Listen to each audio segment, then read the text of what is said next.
ਰਾਤਾਂ 'ਚ ਹਨੇਰਾ ਹਨੇਰਿਆਂ 'ਚ ਗੱਡੀ ਤੇ ਗੱਡੀ 'ਚ ਯਾਰ ਤੇਰਾ ਡੈਥ ਵਾਲਾ ਰੂਟ ਹੈ ਵੱਜਦੇ ਸਲੂਟ ਹੈ ਕੱਲ ਕਿਨੇ ਦੇਖੀ ਕੀ ਕਰਨਾ ਸਵੇਰਾ ਕਾਲੀਆਂ ਨੇ ਰਾਤਾਂ 'ਚ ਹਨੇਰਾ ਹਨੇਰਿਆਂ 'ਚ ਗੱਡੀ ਤੇ ਗੱਡੀ 'ਚ ਯਾਰ ਤੇਰਾ ਬਿੱਲੋ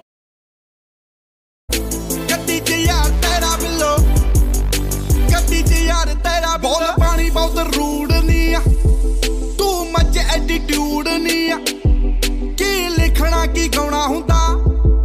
ਇਹ ਡਿਪੈਂਡ ਆਉਣੇ ਮੂਡ ਨਹੀਂ ਅੱਧ ਲਾਈਫ ਭਾਵੇਂ ਲੌਂਗ ਨਹੀਂ ਹਿੱਟ ਕੱਲਾ ਕੱਲਾ ਸੌਂਗ ਨਹੀਂ ਉਹ ਕਲਮ ਬੰਦੂਕ ਜਾਂ ਤੇ ਸ਼ੇਰਾ